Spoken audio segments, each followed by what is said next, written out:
믿음대로 될지어다. 할렐루야. 성경에서 가장 고난을 많이 당한 인물이 누군지 아시죠? 욥이죠, 욥입니다, 욥. 자식 한두 명 잃어보신 분도 계시겠지만 몇 명을 잃었어요? 10명을 잃어버렸어요. 한 번에. 어마어마한 고난과 고통을 겪었죠. 부도 다 뺏겨버리고 건강도 잃고 부인도 도망가 버렸어요.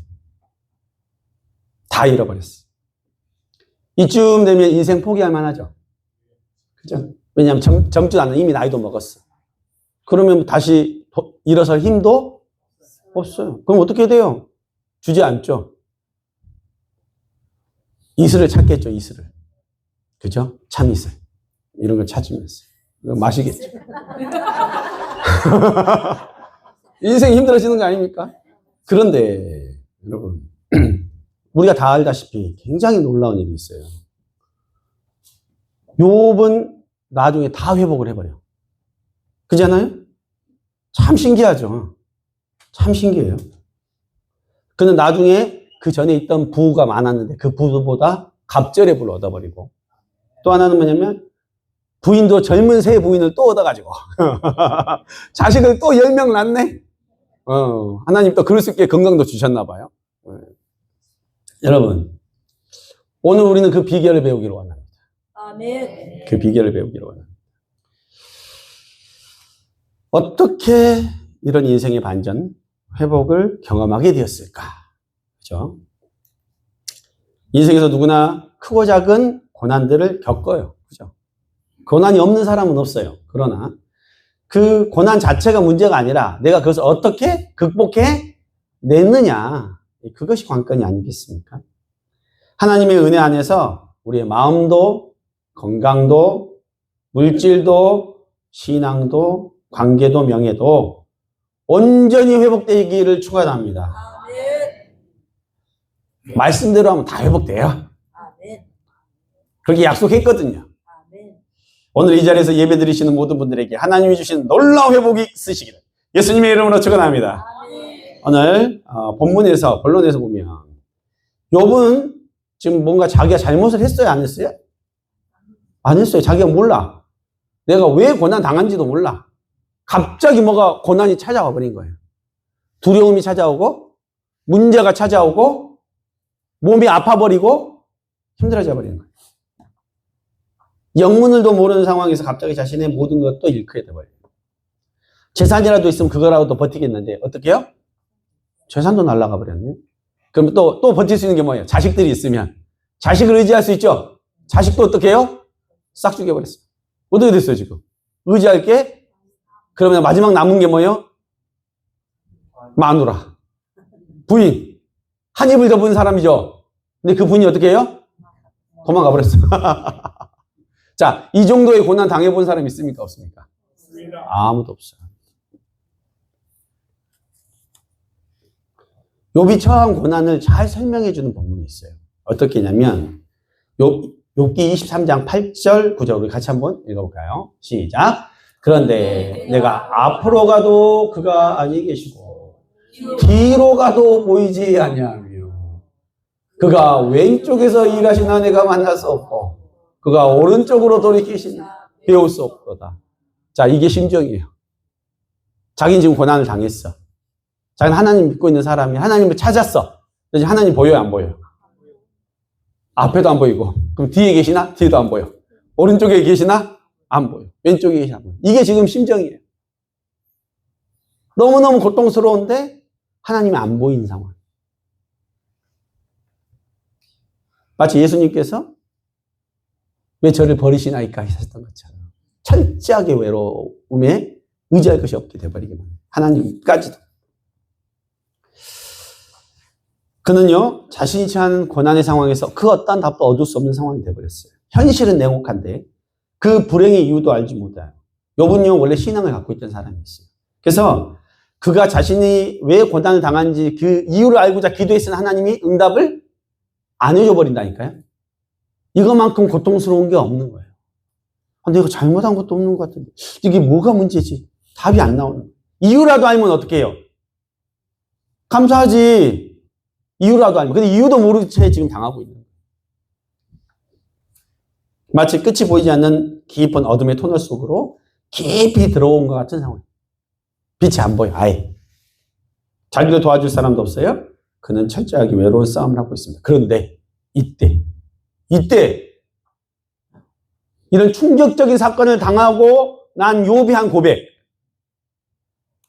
놀라운 고백을 봅니다. 우리 함께 읽어볼까요? 20절 시작. 욥이 일어나 겉옷을 찢고 머리털을 밀고 땅에 엎드려 예배하니.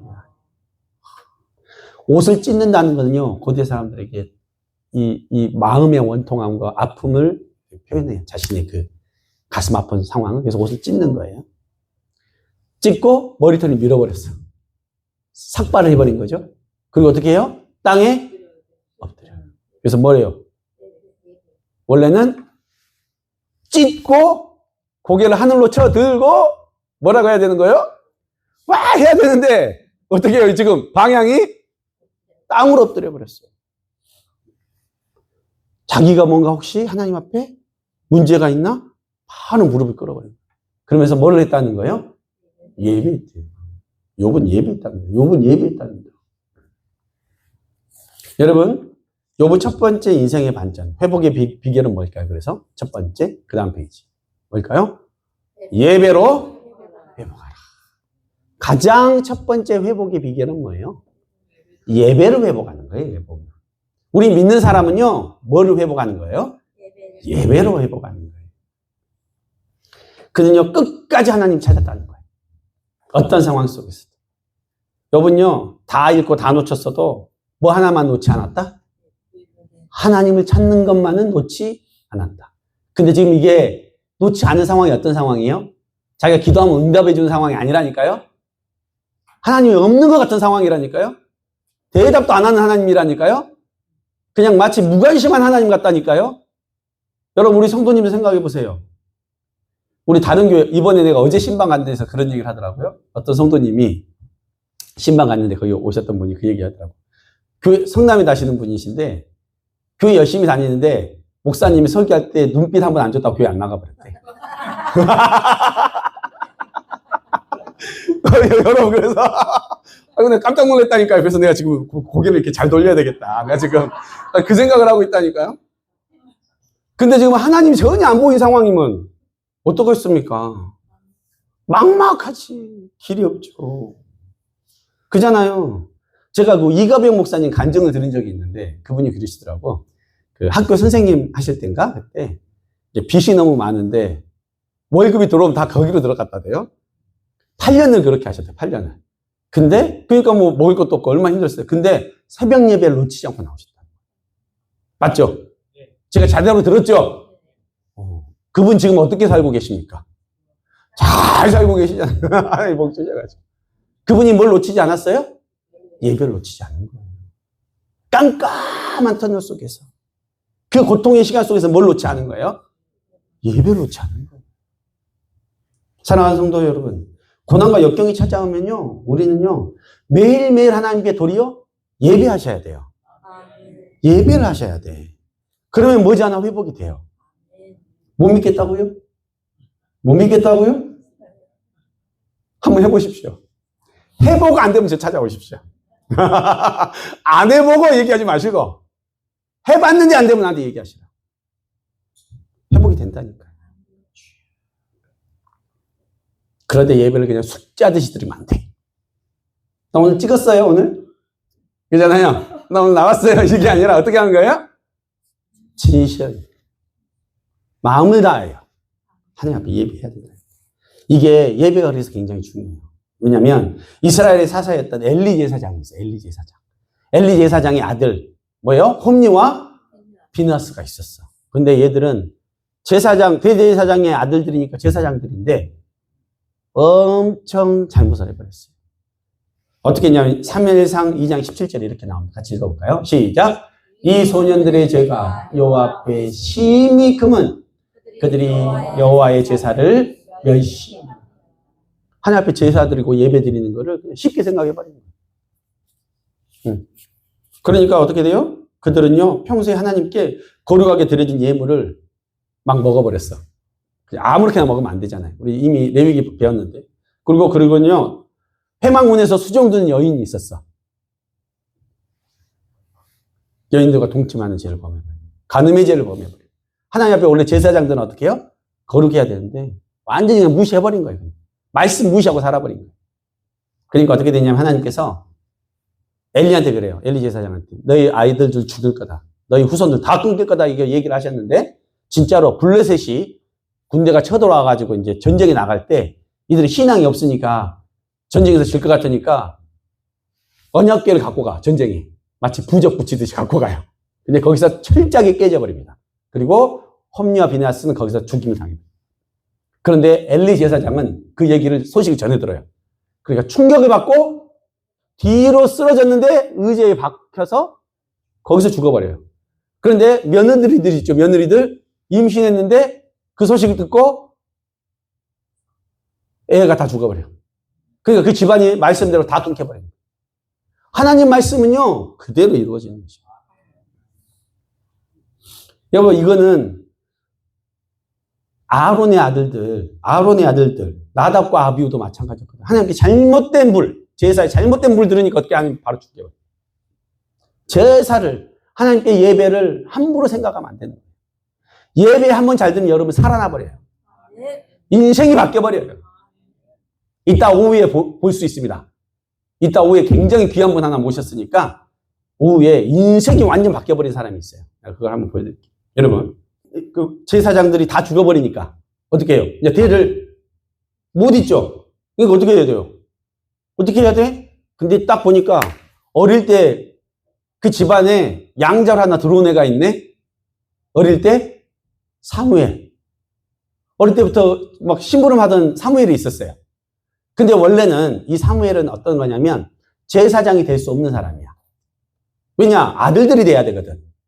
근데 이 사람은 그냥 만약에 제사장 되면 홈리와 비느하스가 제사장 되면 옆에서 뭐요? 잔심부름이나 할 사람들인데 다 죽어버리니까 어떻게 돼요? 자기가 이제 제사장이 되는 은혜를 누려버려. 사사가 돼버려. 거기서. 그죠? 조건과 자격이 안 되는데 하나님 앞에 있다 보니까 그 은혜를 딱 이렇게 누리게 됩니다. 그런데요, 이 사무엘은 엄청난 사람. 자, 사무엘은요, 사무엘이 다시 제사장이 됐다고 하니까 블레셋 군대가 다시 쳐들어와. 그래가지고 니들이 뭔데 하면 다시 전쟁으로 다 오거든요. 그러니까 이번에 어떻게 해요? 다 사람들이 두려워 떨겠죠. 이번에 전에도 졌는데 제사장도 죽고 다 죽었잖아요. 벌벌 떠는데 누구냐? 사무엘은요, 당당하게 욥처럼 하나님 앞에 예배를 드립니다. 자, 우리 한번 읽어볼까요? 사무엘상 7장 9절 시작. 사무엘이 젖먹는 어린 양 하나를 가져다가 온전한 번제를 여호와께 드리고 이스라엘 위하여 여호와께 부르짖음에 여호와께서 응답하시다. 무슨 번제? 온전한 번제. 제사를 형식적으로 드린 것도 아니고 부적처럼 드린 것도 아니고 뭐예요? 온전하게 그냥 하나님 앞에 제대로 예배를 드린 거예요. 신령과 진정과 온 마음을 다했어요. 여러분, 이거 잘 기억하십시오. 왜 예배가 여러분들이 회복되는 비결이냐면, 하나님 여러분들이 예배를 온전히 드리고 있잖아요? 그러면 하나님이 여러분을 위해서 싸우세요. 그러니까 여러분의 문제를 위해서 누가 일하시는 거야? 하나님이 일하세요. 그러니까 나는 예배 드리고 있으면 하나님 뭐예요? 나를 위해서 일하고 계시는 거예요. 왜 너는 나한테 예배하고 있으니까 뭐예요? 난 너를 위해 일하겠다라는 거예요. 눈에 안 보이지만 하나님이 일하고 계시는 거예요. 그러면 우리 어떻게 해야 돼요? 고난이 찾아올 때 예배해야죠. 무릎 꿇어야죠. 우리를 위해서 싸워주신다는데. 사무엘상 7장 10절 한번 같이 읽어볼까요? 시작. 사무엘이 번제를 드릴 때 블레셋 사람이 이스라엘과 싸우려고 가까이 오매 그날에 여호와께서 블레셋 사람에게 큰 우레를 발하여 그들을 어지럽게 하시니 그들이 이스라엘 앞에 패한지라. 그죠? 우리는 예배 드린 것밖에 없는데 지금 누가 일하고 계시는 거예요? 하나님이 우리를 말해버리고 막 어지럽게 만들어버리는 거예요. 하나님이 하시는 거예요, 하나님. 왜냐? 예배하는 민족이 죽으면 안 되니까. 3일이요.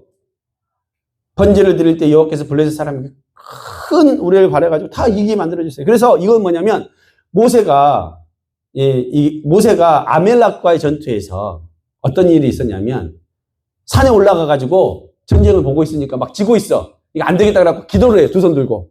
두 손 들고 기도하니까 어떻게 돼요? 전쟁을 이겨. 그래서 피가 나고 손이 내려오니까 어떻게 해요? 져.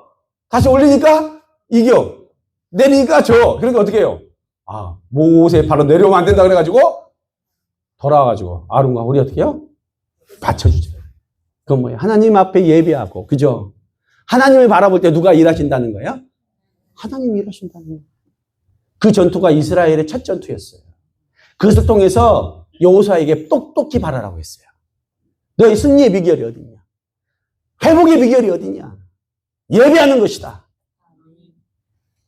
여러분, 아주 귀한 간증 하나 해드릴게요. 서울의 구로동에 서울 남교회라는 데가 있습니다. 남교회 고 박지수 목사님과 사모님의 이야기인데요. 실제 이야기예요. 마치 영화 이야기 같은데 진짜예요. 왜냐하면 이 교회를 개척하신 분들이 당한 일이니까. 여러분, 이게 원래 이 박지수 목사님이요, 이북 사람이셨대요. 이북 사람이었는데 그때 부흥사가 돼가지고 서울에 날아와서 집회를 하고 있는데 유교가 터진 거예요. 유교가? 그럼 어떻게 됐어요? 밀고 내려올 거 아닙니까? 그러면 지금 이 목사님 못 올라가죠? 가족들은 어디 있어요? 이북에 있죠? 교인들하고 사모님하고. 그런데 어떻게 되면 사모님이 상황을 보니까 이거 도저히 안 되겠는 거야. 근데 지금 공사하는 분들은 예배를 못 드리게 하잖아요. 이거 안 되겠다. 남으로 내려가서 하나님 앞에 예배 드리는 사람들이 돼야 되겠다. 그래가지고 교인 60명을 데리고 내려옵니다. 네. 그래가지고 어디까지 왔냐면 임진강까지 왔어요. 임진강까지 왔는데 이제 강을 건너야 되잖아요. 근데 그쯤 되니까 그 중공군이 그때 한 30만 명이 왔다나? 막 몰려 내려오더래요. 이거 어떻게 해요? 막 지금 난리가 난 거잖아요. 빨리 넘어가야 되고 막 숨어야 되고 이러잖아요. 근데 딱 마침 그때가 주일이네. 그러니까 사모님이 어떻게 하냐면 그래도 오늘은 주일이니까 예배를 드립시다 이렇게 한 거예요. 그러니까 또 한쪽에서는 뭐예요? 아니 지금 목숨이 지금 경각에 달렸는데 무슨 예배냐. 강부터 건너고 뭘 하든지 하자 이렇게 된 거예요. 자, 우선순위가 바뀌었죠. 그쪽은. 자, 여러분들은 어떻게 했을 것 같아요? 그 상황에서. 예, 먼저 건너요. 솔직해서 좋다. 자, 그러죠. 근데 이렇게 해서 되니까 60명이었잖아요. 30명이 쫙 나뉘더래요. 그래서 30명은 그래도 예배 드리자. 30명은 지금 급해 죽겠는데 먼저 간 거예요. 자, 그래서 이 30명하고 사모님은 이제 한 30명들은 어디 시골집에 찾아 들어가가지고 거기서 좀 넓은 데서 예배를 드린 거예요. 자, 그 예배 순간이 얼마나 간절했을까요? 눈물바다가 됐겠죠? 하나님 살려주세요. 이렇게 예배를 드리고 있는데 중공군들이 내려오는 소리가 들려. 마을을 싹 산 거야. 그래서 뭐냐면 사람들 찾는 거예요. 문을 막 열어요. 문이 열리고 와. 그래가지고 자기들 지금 숨어 있는 데 있죠? 예배하는데. 아무 말 안 하고 이렇게 숨어 있는데 뒤에 그때 자기 딸이 2살이었대요. 사모님 딸이. 자, 2살이면은 조용하라 그러면 조용해요? 안 그래요? 문을 확 열면 놀래요? 안 놀래요? 울겠죠? 근데 문을 확 열었는데 얘가 안 울어. 장교가 이렇게 총을 들고 이렇게 막 보는데 딱 그렇게 하는 거예요. 여기 아무도 없습니다. 이러는 거예요. 자, 중국말 원어로 해드릴까요? 쩌리메이요. 아무도 없대요. 아무도 없다고 문을 탁 닫고 가버렸어. 그러니까 어떻게 된 거예요? 그분들이 눈물로 막 기도했겠지 않아요. 왜냐하면 30명이 앉아있으면 안 보일 리가 없잖아요. 근데 뭐예요? 하나님이 눈을 가려주셔가지고 살아버린 거예요. 그래가지고 눈물로 예배드리고 이제 중공군이 간 거 보고 나와서 임진강 앞으로 또 갔겠죠? 그 30명이 거기 죽어 있는 거예요. 폭탄 맞아가지고. 이거 싫어. 그리고 이분들이 임진강 건너서 내려와가지고 서울 구로동에 개척한 곳이 저 교회예요. 싫어. 하나님 예배하는 자들 가운데 하나님이 일하시고 보호하심이 분명히 있다는 거 여러분 믿으시기 바랍니다. 사무엘상 7장 13절 14절 한번 읽어볼까요? 시작. 이에 블레셋 사람들이 굴복하여 다시는 이스라엘 지역 안에 들어오지 못하였으니 여호와의 손이 사무엘이 사는 동안에 블레셋 사람을 막으심에. 그 다음 블레셋 사람들이 이스라엘에게 빼앗겼던 성읍이 에그론부터 가드까지 이스라엘에게 회복되니 이스라엘이 그 사방 지역을 블레셋 사람들의 손에서 도로 찾았고 또 이스라엘과 아모리 사람 사이에 뭐가? 평화가 있어요. 성도 여러분, 시험 중에 가장 회복해야 될 건 예배예요. 예배의 축복은 회복이에요. 하나님 지금도요, 세상에서 고난받고 고통받는 자들에게 나한테 돌아오라고 하시는 거예요. 거기서 고생하지 말고 어떻게 해라? 돌아와라. 그 돌아오라는 건 예배자로서의 부르심이에요. 모든 회복의 축복을 선물로 하나님께서 주세요. 예배를 통해서. 그래서요, 예배를 잘 드리면요, 내가 빼앗겼던 것들 있죠. 잃어버렸던 것들 있죠. 싸워서 분쟁이 났던 것들 있죠. 다 회복시켜 주십니다. 회복시켜 준다잖아요. 뺏겼던 거 다 찾는다잖아요. 분쟁 가운데서 평화를 주신다잖아요. 이게 하나님께서 예배하는 자들에게 주시는 은혜라는 거예요. 자, 두 번째 욥의 회복된 비결 뭡니까? 읽어보겠습니다. 시작. 찬송으로 회복. 자, 예배로 회복하고 찬송으로 회복하고. 자, 욥의 가장 위대한 점 중 하나가 뭐냐면 고난과 역경 속에서 원망의 대상을 찾지 않는 거예요. 후회하고 한탄하는 것이 아니라 어떻게 해요? 하나님께 예배하며 찬양을 올렸다는 거예요. 사실 많은 사람들이요, 찬양을 대수롭지 않게 생각해요. 뭐 찬양 그냥 뭐 예배 전에 몇 곡 부르는 거 아닌가. 뭐. 그러잖아요. 우리 이종호 집사님 가사 띄워줘 말어 막 그러잖아요. 근데 이 찬양에 권능이 있습니다, 여러분. 권능이 있어요. 어떻게 하냐면 우리 이제는요, 찬양은요 어둠의 권세를 깨뜨리는 권세가 있어요. 악령이 떠나가는 역사가 있어요. 그래서 사울이 악령이 쌓였을 때 어떻게 해요? 다윗이 수금을 타니까 떠나가잖아요. 그 역사들이 있다라는 거예요. 그래서요, 우리 인생을 회복을 위한 가장 첫 번째 조건은 예배의 회복인데, 이 예배가 회복달라는 가장 먼저 해야 되는 건 뭐냐면 입술이 원망을 버리고 찬송으로 바뀌어야 돼요. 찬송으로 바뀌어야 돼요. 예배한 자가 원망하면서 예배 드릴 수 없잖아요. 찬송으로 바뀌어야 된다는 거예요. 고난과 시련이 찾아오면 우리가 가장 먼저 내가 처한 현실을 입술로 원망하잖아요. 내가 왜 이랬어? 막 누구 원망하고 그러잖아요. 그리고 자기가 스스로 해결 방안을 막 찾아. 이것도 해보고 저것도 해보고 돈을 벌라니까 예배도 빠지고 돈 벌러 다니고, 그죠?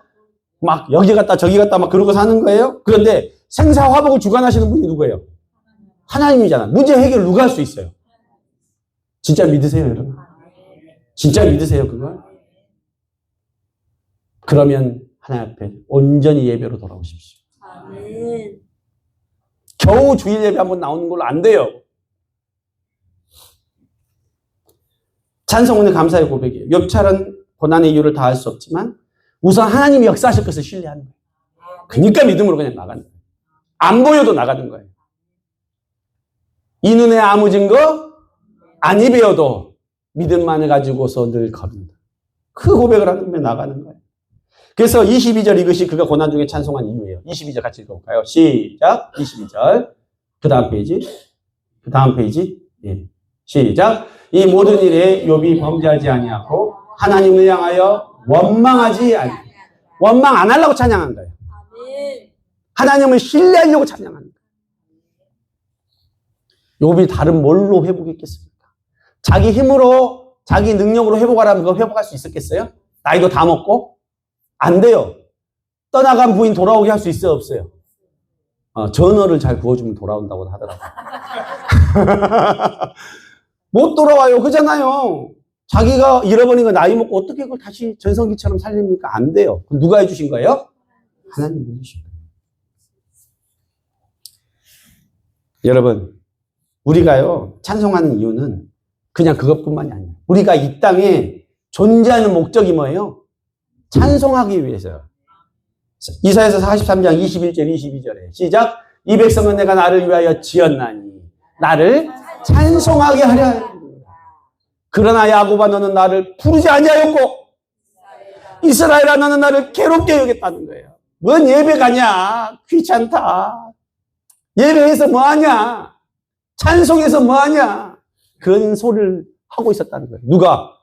믿는 사람들조차도. 우리를 창조하신 하나님은요, 당신의 백성들이 자기를 예배하고 찬송하려고 지었는데 우리가 그 목적대로 살지 않아버린 거야. 그러니까 어떻게 해요? 힘들 수밖에 없지. 여호와를 부르지도 않고 하나님을 괴롭게 여기고 귀찮게 여긴 거예요. 그러나 예배하고 찬송하는데 목숨을 걸어보십시오. 반드시 회복이 일어납니다. 기도하는 목사님이 계셨어요. 이 목사님이요, 서울 아현동에 교회 집회를 가셨답니다. 그 집회 날 어떤 집사님이 식사를 사주신다고 초청을 했대. 그러니까 담임 목사님, 강사님, 이 여집사님, 그 다음에 그 집 아들, 넷이서 이렇게 밥을 먹는데 아들이 밥을 제대로 먹지도 않고 막 엄마한테 막 이렇게 막 칭얼거리기도 하고 막 그런 거예요. 딱 보니까 초등학생이야. 초등학교 고학년, 한 5, 6학년 된 것 같아요. 그럼 자기 혼자 먹을 수 있어요, 없어요? 있죠. 근데 좀 이상해. 뭐 엄마를 꼬집기도 하고 막 이렇게 괴롭히는 거예요. 그래서 목사님이 성격이 있으셨나 봐. 왜 지금 엄마 다 커가지고 엄마 괴롭히냐고. 밥 먹으라고 막 이런 거예요. 근데 얘가 말을 들어요, 안 들어요? 안 들어요. 뭐 말도 안 해. 말을 걸어도 대답도 안 해. 그러니까 이 목사님이 이렇게 이야기하시고. 아니, 니 지금 벙어리야? 왜 말도 안 하고 그래? 근데 그 옆에 있던 집사님이 울어버린 거예요. 왜? 그 아들이 벙어리니까. 나이가 그래 됐는데 말을 못한 거예요. 얼마나 답답했겠어. 그래서 목사님한테 기도라도 한번 받아보려고 왔는데 기도받기 전에 밥이라도 먹고 기도 받으라고 그랬더니 지금 목사님 뭐라 그래버렸어요. 이 벙어리가 이래버린 거예요.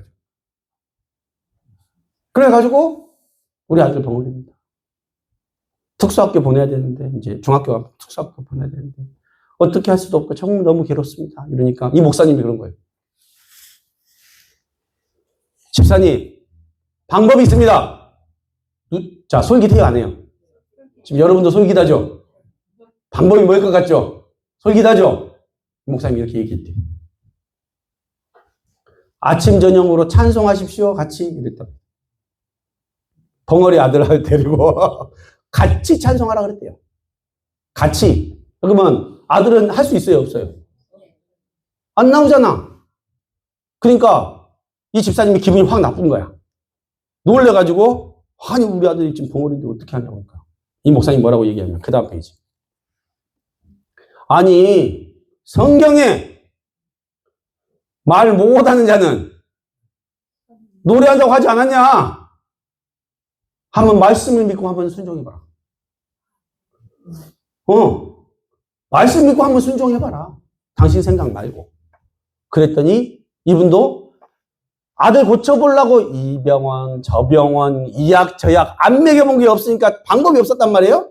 근데 지금 이 목사님 뭐예요? 그래도 방법을 하나 알려줬어. 근데 그냥 게 아니라 성경에 써있다면서 알려주니까 어떻게 해요? 이거라도 붙잡아 보자 그래가지고 아들이랑 말 못한 아들 앉혀놓고 둘이 찬양을 했대. 1년 후에 이 목사님이 거기 집회를 갔는데 아들이 말을 잘 알아들어요. 할렐루야.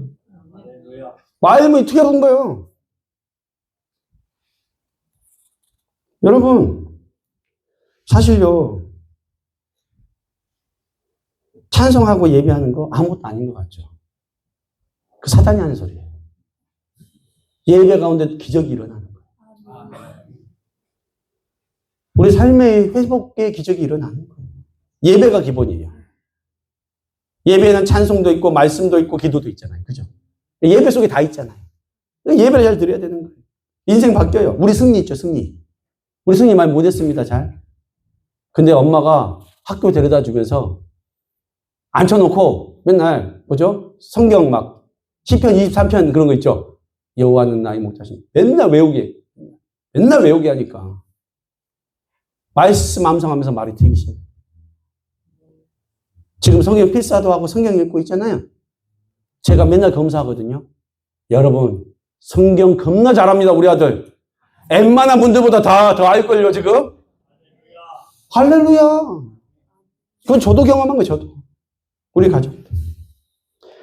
여러분, 저는요, 우리 내년에는 우리 노인분들, 우리 연세 드신 분들, 치매 건강을 위해서 말씀을 한번 하나님이 역사하시는지 보려고 합니다.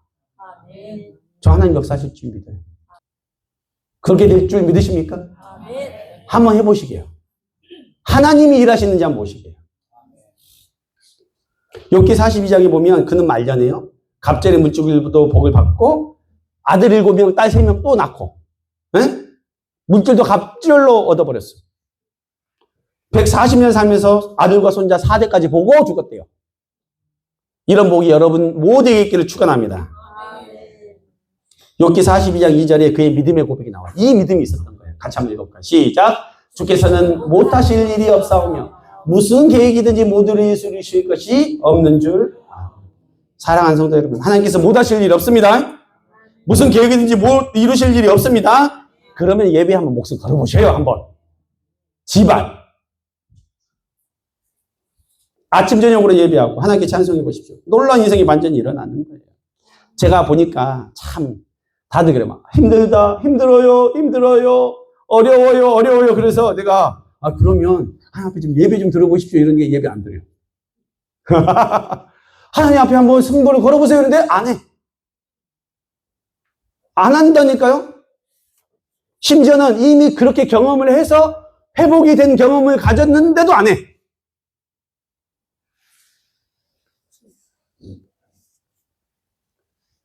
그런데 정확한 것은 예배가 가져오는 회복을 믿지 않기 때문이고 영적으로 게을러서 그러는 거예요. 영적으로 게을러서 그러는 거예요. 하나님 앞에 나와야 돼요. 많은 사람들이 인생의 반전이 있기만 바라지 인생의 반전을 위해서 영적인 기본을 바로 세우는 일을 하지 않아요. 영적 회복이요? 어렵지 않아요. 내일부터 성경 펴서 읽고 매일 아침에 가정예배 같이 드리고 저녁에 아침 저녁으로 교회 나서 찬송하고 기도 한번 해보십시오. 변화가 아니라는 게 이상한 거예요. 무조건 일어나요. 1년 전이죠. 제가 이 간증하고 마지막 마무리할게요. 제가 작년 말에 가마골에서 사역을 하는데 갑자기 제가 퇴사했던 회사에서 연락이 왔어요. 노동부 특별사법경찰이 저한테 연락이 올 거예요. 무슨 의미인지 아시겠죠? 경찰이 저한테 연락이 오는데요. 제가 과거 직장생활 할 때 일로 노동부 경찰의 출두 명령이 저한테 떨어졌어요.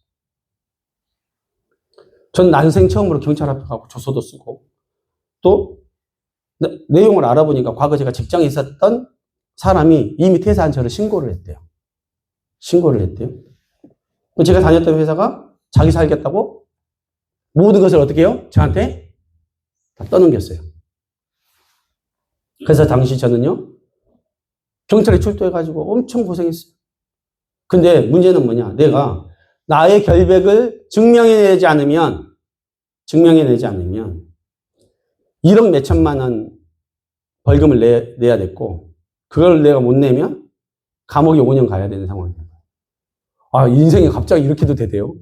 나 시골에서 그냥 열심히 기도만 하고 예배 버리고 있었는데 그런 상황이 몰랐죠? 내가 맨날 웃고 댕기니까. 작년에 연말에 그랬어요. 그래가지고 그 조서를 꾸미던 경찰이 저한테 그런 거예요.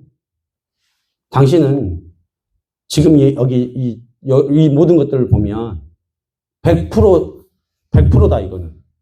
빠져나갈 구멍이 없다. 나한테 그랬었어요. 진짜로. 근데 제가 모아둔 돈도 없고, 사례비도 최저시급도 못 받는데 내가 이거 어떻게 해요, 지금? 모아둔 돈도 없고, 어떻게 해? 그래서 내가, 이렇게 되면 사역을 못 할 수도 있겠구나. 아니, 그 생각을 했죠. 제가 어떻게 했을 것 같습니까? 저 어떻게 했을 것 같습니까? 네? 어디 법조계에 연락을 했을까요? 아는 사람한테? 네? 작년이에요. 딱 1년 전. 여기서 아침, 저녁으로 하루 5시간씩 기도했습니다. 5시간씩. 예배하고 찬송하고 기도하고.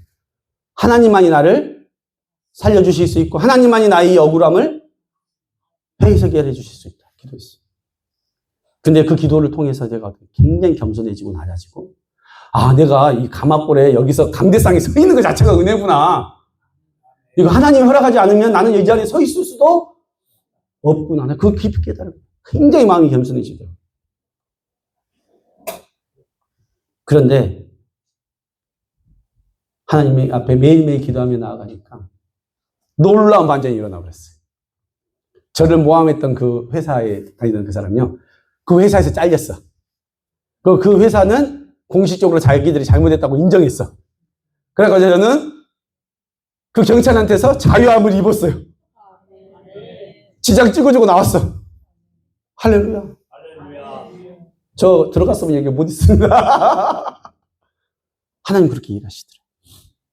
뭐가 문제냐고요. 그래서요, 여러분, 제 명예가 다 실추됐었어요, 그때. 그렇지 않습니까? 그렇잖아요. 근데 그 명예를 어떻게 해요, 하나님이? 와, 다 회복시켜 주셨어요. 물질의 손해도 보지 않도록 도와주셨어요. 결론을 맺겠습니다. 사랑하는 성도 여러분, 회복이 필요하십니까? 먼저 마음의 중심에서 드리는 참된 예배를 회복하십시오. 우리 신앙인들의 삶의 알파와 오메가는 예배예요. 시작과 마지막이 예배야, 우리는. 그냥 그렇게 딱 정하고 살아야 되는 거예요. 예배가 회복되면 찬송과 기도가 시작되고 여러분들의 인생의 회복과 변화가 시작됩니다. 모든 저주를 벗고 축복이 임하게 됩니다. 이 영적인 은혜와 회복이 우리 모두에게 있기를 예수님의 이름으로 축원합니다. 우리 받은 말씀 가지고 잠깐 기도 한번 하도록 하겠습니다.